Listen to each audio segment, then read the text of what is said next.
I'm Jane, 32F, and I've been married to Eric, 34M, for 8 years. We have 2 kids, Lily, 6F, and Max, 4M. Eric comes from a close-knit family, with his parents, Jack, 60M, and Linda, 58F, and his younger sister, Karen, 29F. Eric and I met in college.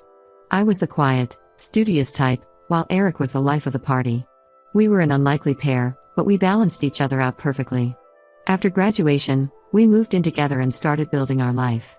Eric proposed a year later, and we had a beautiful wedding surrounded by both our families. From the beginning, I noticed how different our families were. My parents, both professors, valued independence and personal space. They called once a week and visited on major holidays. Eric's family, on the other hand, was always around. Linda would drop by unannounced with homemade casseroles, Jack would call Eric every evening to discuss sports, and Karen seemed to think our apartment was an extension of her own. At first, I tried to embrace their closeness. I joined their weekly family dinners, attended every birthday party and barbecue, and even went on their annual family camping trip. But as time went on, I started feeling suffocated. I couldn't make plans without checking the family calendar first. Our weekends were always booked with family events. Even our date nights were often interrupted by calls from Eric's family. The breaking point came when Lily was born. Linda showed up at the hospital before I had even been moved to a private room. She stayed for hours, holding the baby and giving me unsolicited advice on breastfeeding and diaper changing. When we brought Lily home, Linda was there every day, rearranging our nursery and criticizing my parenting choices. Eric didn't see the problem. He loved having his family around and couldn't understand why I felt overwhelmed. We had our first big fight when I suggested we limit family visits to once a week. Eric accused me of trying to keep his family away from our daughter. Things got worse when I went back to work. Linda offered to babysit Lily full-time, but I wanted to use a daycare. This led to more arguments, with Linda insisting that family should take care of family, and Eric struggling to understand why I didn't want his mother's help. When I got pregnant with Max, I knew something had to change. I was offered a promotion at work, but it required relocating to a different city. It was a tough decision, but Eric and I agreed it was a good opportunity for our family. We moved when Lily was 2 and I was 7 months pregnant. The move was hard on everyone. Linda cried and accused me of stealing her son and grandchildren. Jack was more understanding but clearly disappointed. Karen threw a fit, saying we were abandoning the family. Eric was torn between his excitement for our new life and guilt over leaving his family. For the past 4 years, we've maintained a comfortable distance. We visit them on major holidays, and they come to see us once or twice a year. It's been working well for us, allowing us to build our own family unit while still staying connected to Eric's side. The kids love their grandparents and aunt but are also happy in our new city with their friends and activities. Last month, Eric's father Jack lost his job. He'd been working at the same manufacturing company for 30 years, steadily climbing from the factory floor to a management position. The company was bought out, and the new owners decided to downsize. Jack, along with several other longtime employees, was let go. Linda called us in tears, explaining their financial situation. They had some savings, but with Jack's age, finding a new job seemed challenging. They were considering selling their house, the one Eric and Karen grew up in, to make ends meet. A week later, Eric came to me with an idea. He suggested we invite his parents to live with us until they get back on their feet. I was hesitant, remembering how suffocating it felt when we lived closer to them. But Eric insisted it would only be temporary, maybe 6 months at most. He talked about how much the kids would love having their grandparents around, and how we could help Jack network in our city to find a new job. I reluctantly agreed, on the condition that we set clear boundaries and a timeline. We would convert our home office into a bedroom for them, and they would contribute to household expenses as much as they could. Eric was overjoyed and called his parents immediately. They accepted the offer gratefully, promising to be respectful of our space and routines. However, things took an unexpected turn when Karen heard about the arrangement. Karen has always been the baby of the family, used to getting her way. She called Eric and said she wanted to move in too. Apparently, she had just broken up with her long-term boyfriend, Nathan, and was struggling to afford rent on her own. Karen has always been a bit of a free spirit. She studied art in college but has jumped from job to job since graduating. She's worked as a barista, a yoga instructor, and most recently, as a social media manager for a small boutique. She's been living with Nathan for the past 3 years, in an apartment that was mostly paid for by him. Eric didn't outright refuse Karen's request. Instead, he told me about it, saying it might be nice to have her around to help with the kids. He mentioned how Karen has always been great with Lily and Max, and how she could use some family support after her breakup. I was shocked.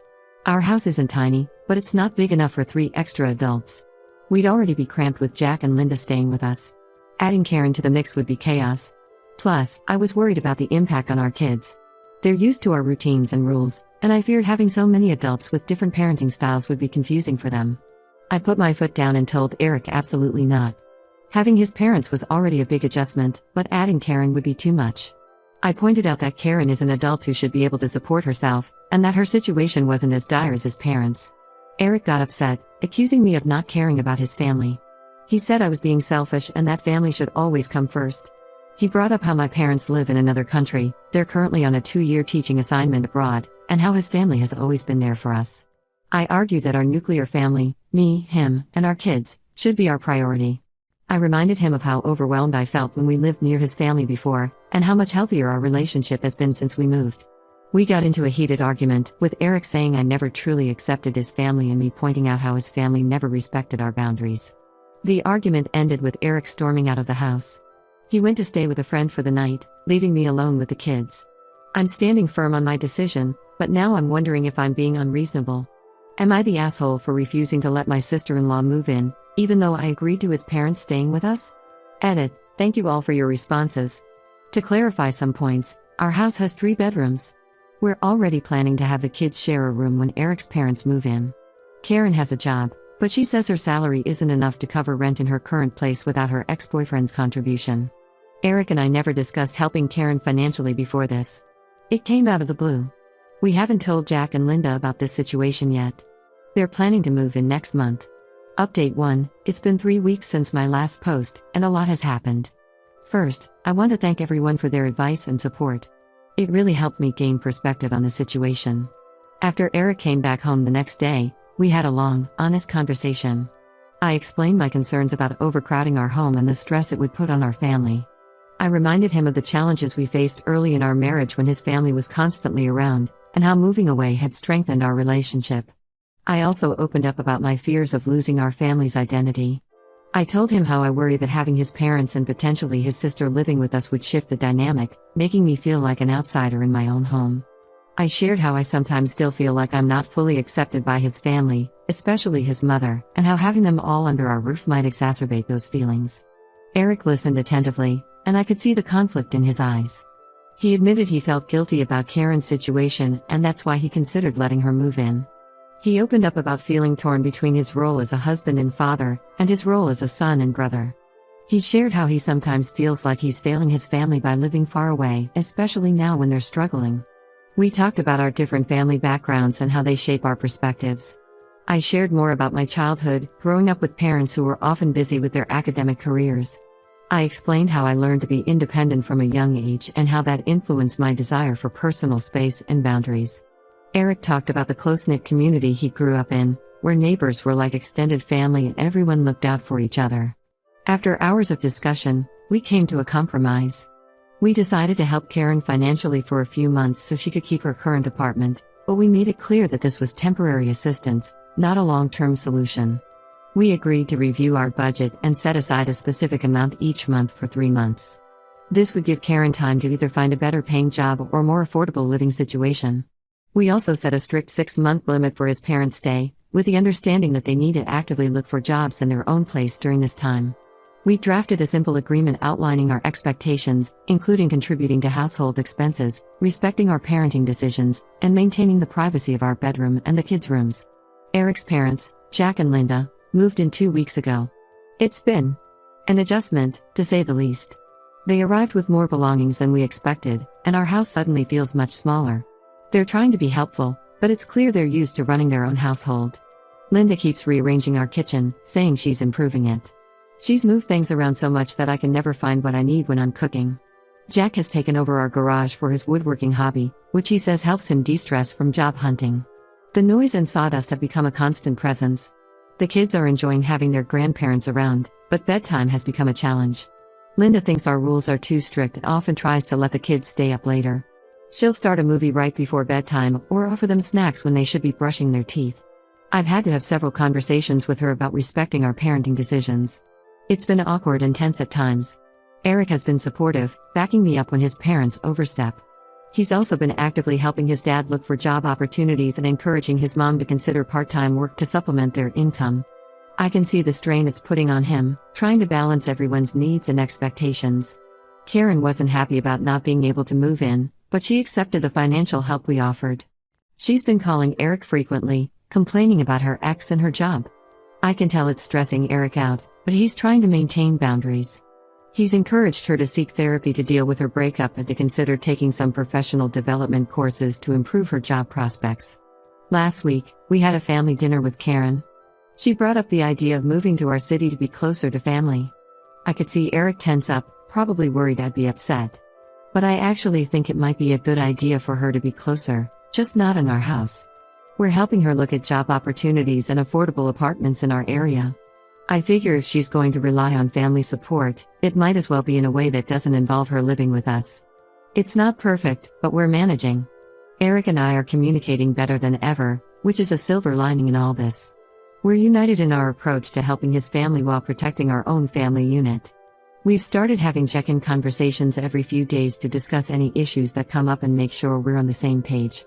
The experience has made me reflect on my own relationship with family and independence. While I still value my personal space, I'm trying to be more understanding of Eric's desire to help his family. At the same time, Eric is learning to set better boundaries with his parents and sister. I'll keep you updated on how things progress.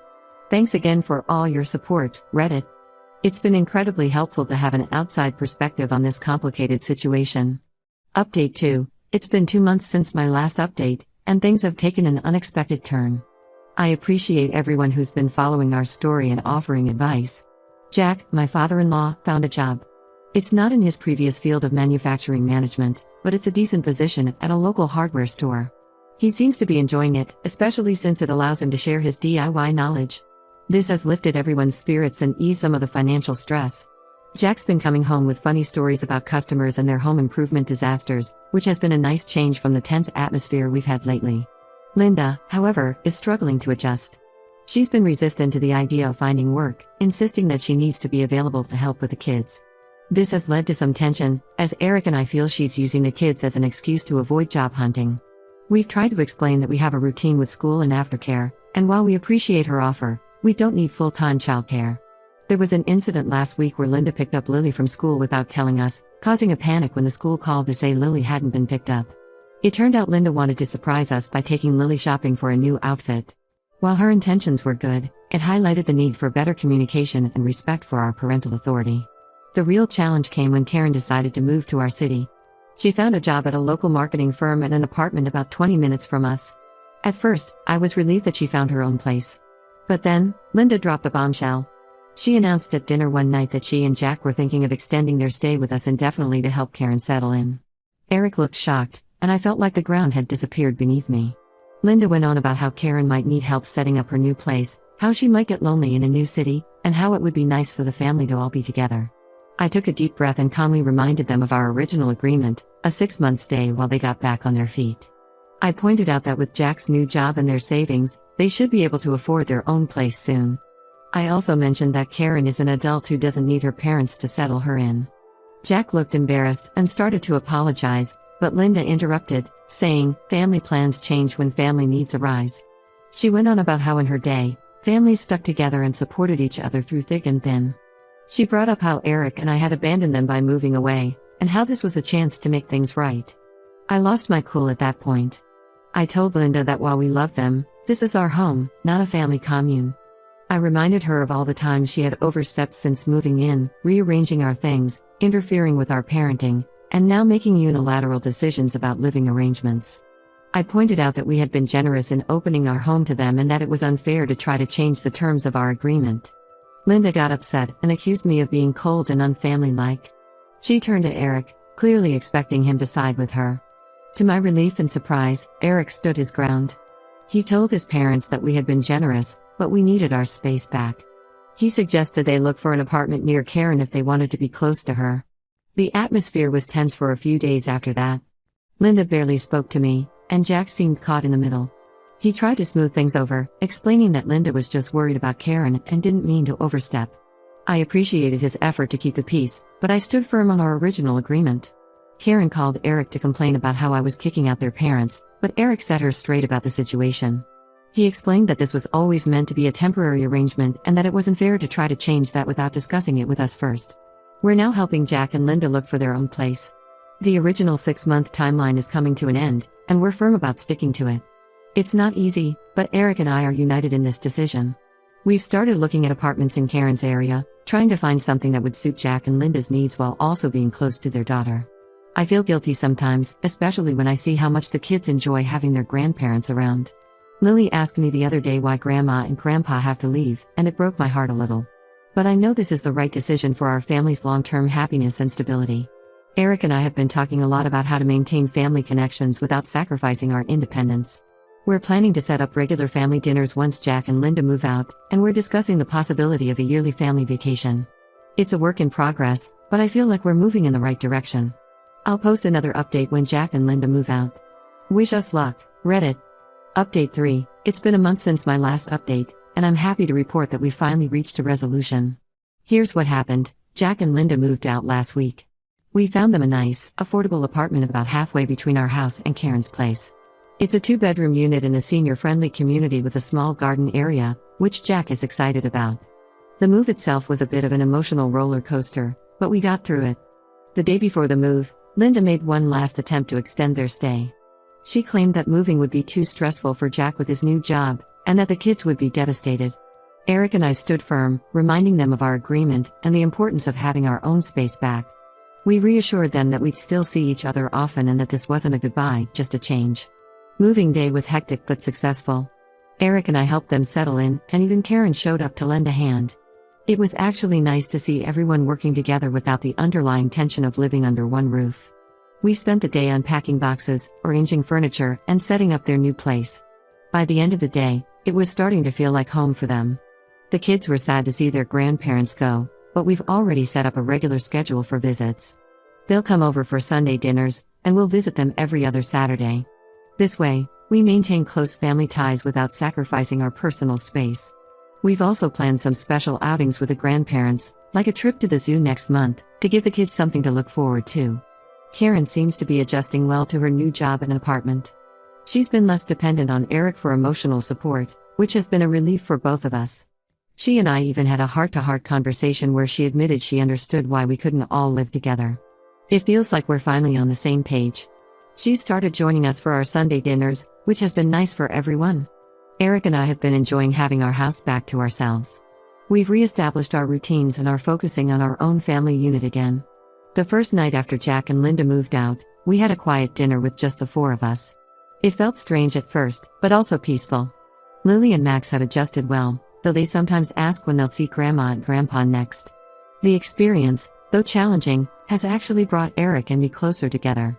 We've learned a lot about communication, setting boundaries, and the importance of presenting a united front. We've started having weekly check-in conversations to discuss any family issues and make sure we're on the same page. Looking back, I don't regret our decision to help Eric's family during their tough time. But I'm glad we stuck to our boundaries and didn't let the situation become permanent. It's reinforced my belief that it's possible to be supportive of extended family without sacrificing your own family's well-being. We're now focusing on building a healthier relationship with Eric's family. We're planning a big family barbecue next month to celebrate Jack and Linda's new place and Karen's new job. It feels like a fresh start for all of us. Thank you, Reddit, for all your support and advice throughout this journey. It's been invaluable in helping us navigate this complex family situation. While I'm sure we'll face more challenges in the future, I feel like we're better equipped to handle them now.